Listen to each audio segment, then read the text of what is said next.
Support comes from the St. Louis Chamber Chorus. Season 68 concludes at John Burroughs at 3 p.m. on May 26th with the United Nations commissioned Voices of Today by composer Benjamin Britten, featuring youth and adult singers. Tickets at chamberchorus.org. This is St. Louis on the Air from St. Louis Public Radio. I'm Elaine Cha.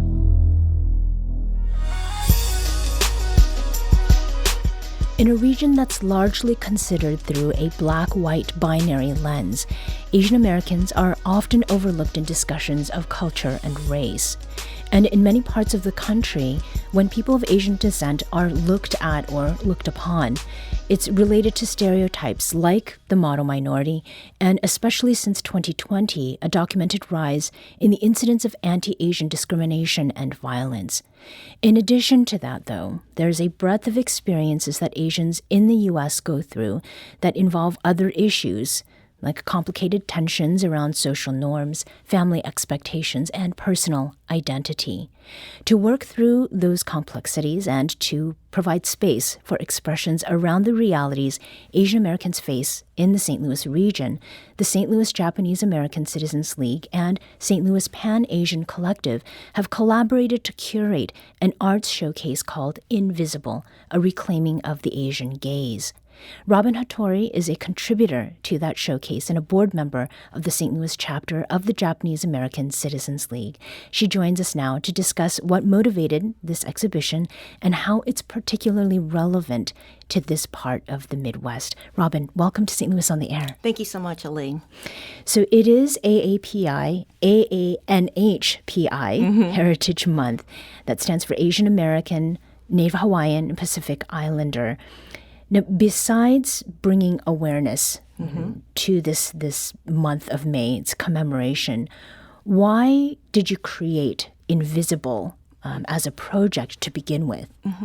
As you mentioned in your intro, we're living in times and place where discussions about race and ethnicity are at the forefront.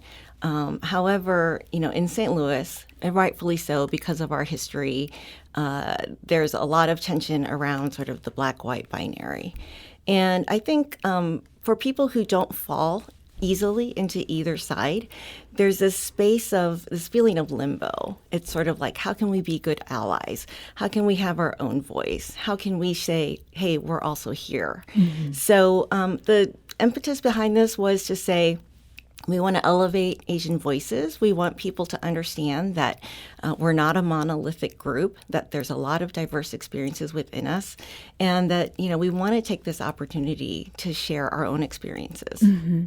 And the term invisible, so the way that it is in text, it's capital I-N, and then visible is all caps. Right. What does that mean in the context of Asian American experience in the St. Louis area? So I have to credit Danny Poon, who is the founder of the St. Louis Pan-Asian Collective, for coming up with that. We were tossing around ideas and talking about this feeling of being invisible in St. Louis, not feeling like we have representation. And he said, that's a perfect name for this. And what we're really doing is making us in the visible. And so we started to play around with the capitalization and realized that we kind of had something clever there. Yeah. And then the reclaiming the Asian gaze, what is it that needs to be reclaimed? That's a great question. So for me, my family's history goes way back in St. Louis. But if you go even further, you can tell that there were traces of Chinese people, Japanese people, Filipino people here, way back beyond any of our lifetimes. And yet we don't always feel like our stories are heard. And one of the things that I've been involved in, I've joined the board of the Missouri Historical Society. They recently opened the World's Fair exhibit. Right. You've talked about that on the show. Okay, yeah, it's fantastic. I recommend it. But one of the great things that they're doing is they're grappling with the history of the fair. And for me as an Asian American, it's fascinating to see that Japanese and Chinese individuals were brought here sort of as a spectacle, right? They were an exhibit, and it was very much exoticized. You know, come look at the Japanese dancers and the geishas and the Chinese prints. And then at the same time, they also brought villagers from the Philippines, and it was like, look at these savages, we're going to civilize them. So kind of stemming from that lens, you know, we don't want to be an exhibit anymore. We want to take agency of our own story, and we want to say, this is how we want to tell what we are and show what we are. Right. So Asian American, what does that mean to you? That's a good question. I think it means one thing and many things, which is really the point of our exhibit and our showcase, is that we have a unity, we have an identity, and sometimes that identity is from ourselves. Sometimes it's forced upon us, such as in the pandemic when there was a rise in AAPI hate. And yet we have all of these differences within the commonalities. And your producer was telling me there's a phrase in Thai that says, same, different, same, different, right? And that really captures it. Yeah. So how was it that this exhibit and the efforts around it came together? I mean, I know that it takes some time in order to put something like an art exhibit plus events together. How long was this in the works, and what was the thing that initiated it? So Washington University has a Center for the Study of Race, Ethnicity, and Equity. They put out a grant call for community organizations to submit something related to the area of race and ethnicity. And I happened to see it in my email, and the deadline was really quick. It was a quick turnaround. And the Japanese American Citizens League has been wanting to get into this space where we're not just for Japanese people. We are the oldest civil rights Asian organization in the United States, and we really feel the need to reach our hand across different aisles and partner with the other Asian American groups. So I sent it to the St. Louis Pan-Asian Collective, which is a newer group. It's mostly young professionals, and said, do you want to partner with us on something? We got together, we batted around a lot of ideas. We thought about like a cookbook or a mural, and we ended up with this idea of a showcase. Right, and it's arts that includes the literary as well as the visual. Exactly, right? And even video, or, you know, we told people you can submit digital submissions, whatever you want. And with the submissions then, the same but different. Is that something that emerged from the submissions that you received? Very much so. I mean, we had submissions from people who were 14 years old to 74 years old, people from all different ethnicities, first generation, second generation, adoptee, biracial. And there were some themes that ran across that were really poignant to me. One of them being this feeling of sort of alienation and sort of a lack of a sense of belonging. Right. And many of the artists in their artist statements or in their works, their literary works, talked about trying to find where they fit in. And again, in this Midwestern environment, right, you know, either having to adapt to, like, I'm going to be in a very white environment, so I'll be white, or I'll try to be an ally as a person of color, and yet still feeling this unsettledness about where they were. Yeah. Is there an example of a piece of visual art that captures that theme that you're mentioning about alienation, like in place? Yes, so there's a submission from someone named Hope Ainsworth. I haven't met her yet, but she said she grew up in a rural town, and her piece is called Lady Alien Recline. It literally has an alien in it, and it's very textural. It's got ceramic. It's got all kinds of paint and things added, but it invites you to come in and look and say, why is this person feeling isolated? That's one of many examples. Right. Now, as far as the experience of like Asian American, it's Asians in America. That's another way to understand it.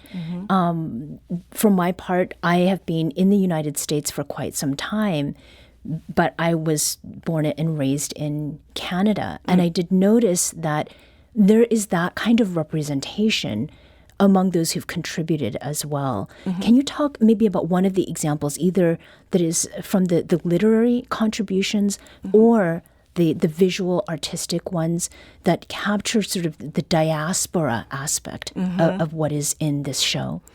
Yeah, so one of the things we sought to do in the beginning was to be very broad in our call. And we said, if you consider yourself Asian in any way, shape, or form, or Pacific Islander, please don't hold back, submit. And so we were lucky to get a lot of different submissions. One that, strikes, there's a woman who, she's a young lady, and she is from Pakistan, and she's here as an exchange student. So she's got a totally different story than, say, someone whose ancestors, worked in the gold rush, as Chinese laborers and have been here for centuries. I think a lot of the pieces will show, some people have sort of recency of arriving here in the States and grappling with what their, culture is like. And then others have been here for generations, and yet, there's so many similarities. Yeah. Is there something that stood out to you, especially as someone who was born and raised in St. Louis, as a third generation Japanese American, something that you saw you've not seen before that really, that has stayed with you? Let me think about that a second. I think what I really enjoyed about this project is the younger generation of people who have participated. And their needs are a little bit different. And they're very vocal about sort of where they're going and what they see as right and wrong. And it's sort of inspiring to me. Not that I'm like ready to, pack it in and say I'm done, but I'm on the older end of the spectrum. And it's seeing the energy of these younger people who say, I have a right, as a queer artist or Cambodian American or someone who was adopted but feels very, separated from my culture, to find out who I am and show that to you and have it be appreciated. And that's been really inspiring. Yeah. We need to take a quick break, but we will be back to continue this conversation with Robin Hattori, who's a board member of the Japanese American Citizens League in St. Louis and one of the organizers behind Invisible, a reclaiming of the Asian gaze. We'll be back very shortly. This is St. Louis on the Air on St. Louis Public Radio.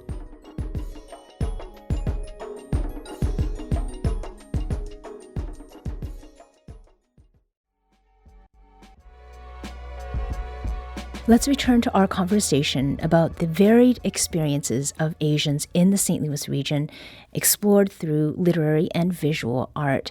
We're speaking with Robin Hattori, who is a board member of the Japanese American Citizens League here in St. Louis. She's also one of the organizers and contributors to a show, an exhibition called Invisible.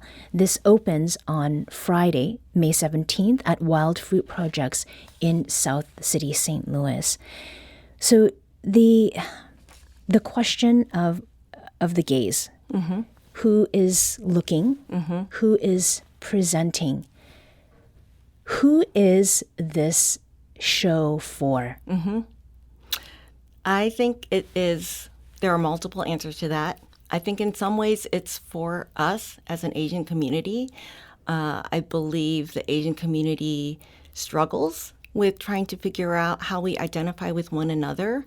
Although we're lumped together in many ways, we don't always feel a sense of unity amongst ourselves. And so part of this is to bring people who want to celebrate the creative accomplishments of Asian Americans together and really be able to form relationships with one another and say, I'm Indian and I'm Cambodian, but we have something in common under this, this rubric.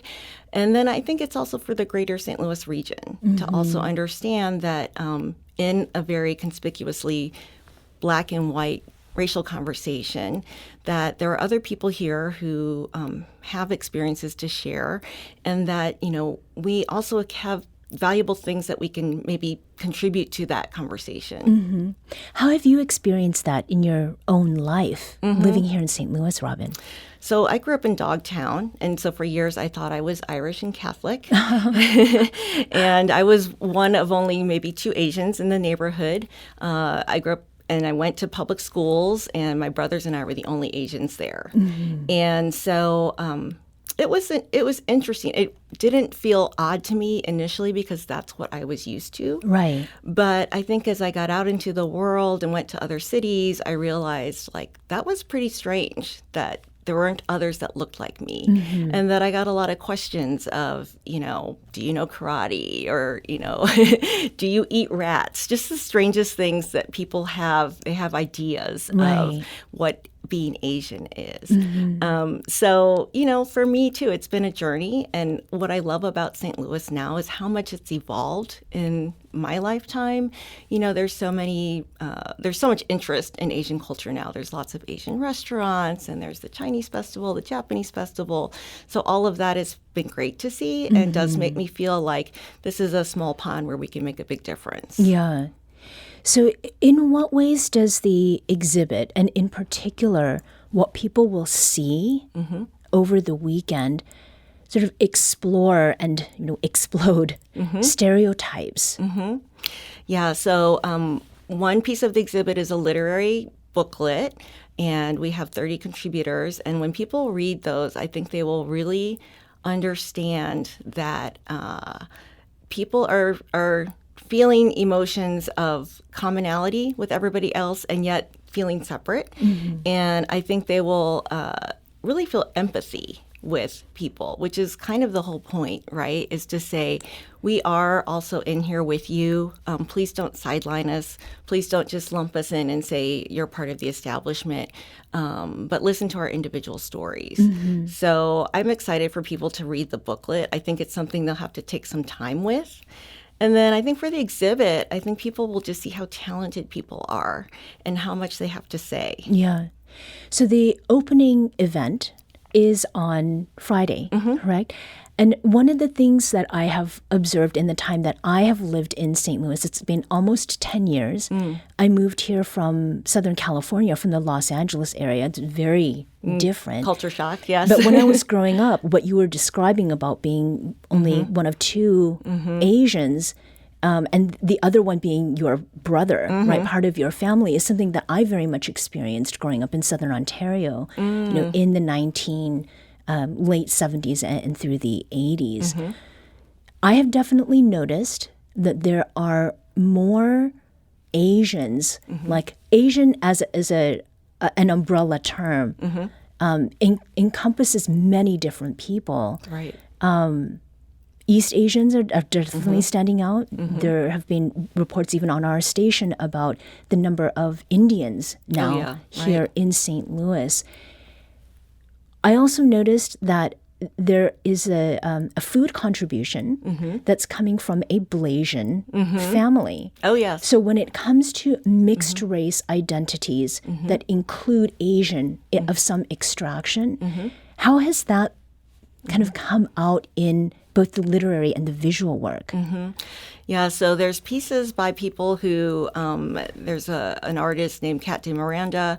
She is of Irish and Indian heritage, and her piece is, it's got a very sort of Indian vibe, and it's got a strong woman, sort of, the Gulabi gang is what it's called. I think, talking to her, it's like, she wanted to find, what does it mean for me to be Indian, even though when I present in life, people might not see me that way. They might think, oh, she's something. I don't know what she is. So people this is back to this whole reclaiming idea, right?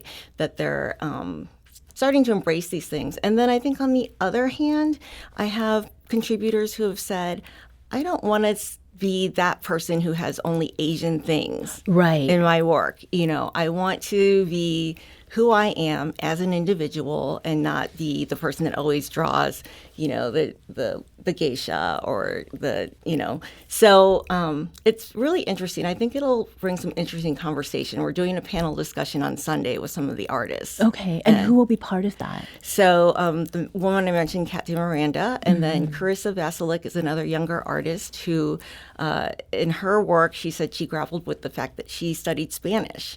And she felt a little guilty that she didn't study Chinese and she couldn't really speak with her grandparents. And her piece, it's a paper cut, but she says it's a love letter to her journey to sort of accepting and embracing her Chinese heritage. And then the last person is Yuko Suga, who is a glass and ceramics, and she has a chess set that is really amazing. And it was inspired by someone close to her who was impacted by gun violence here in St. Louis. But the chess pieces are bullets, actually. Oh, wow.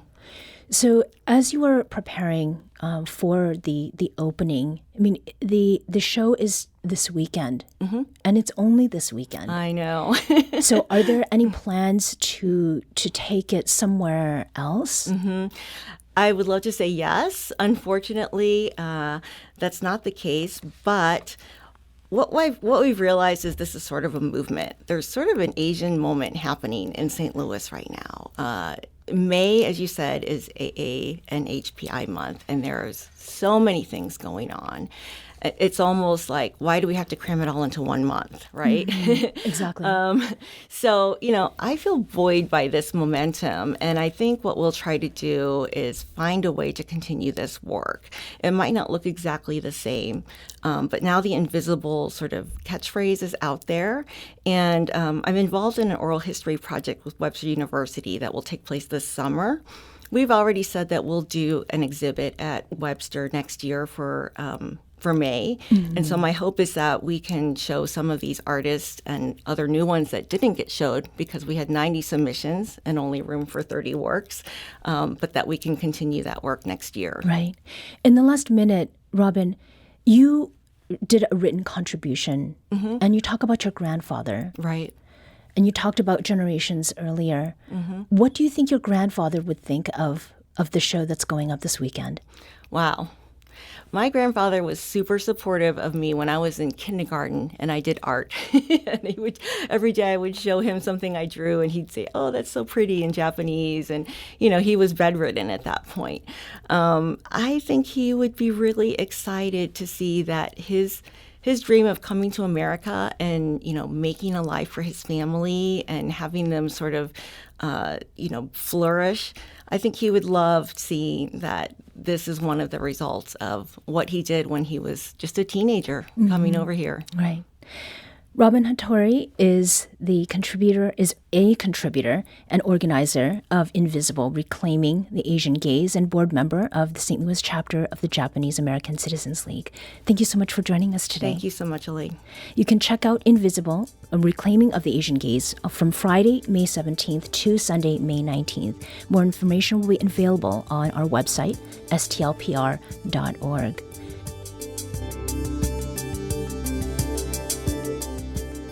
This episode was produced by Maya Norfleet.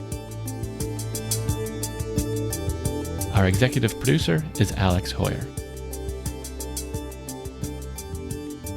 St. Louis on the Air is a production of St. Louis Public Radio. Understanding starts here. Do you find yourself regularly listening to episodes of St. Louis on the Air? Suggest us to a friend you think might enjoy our conversations, and leave us a review and rating on Apple Podcasts on the App Store. It's the simplest way to help people discover our show. Thank you. St. Louis Public Radio is a member-supported service of the University of Missouri St. Louis.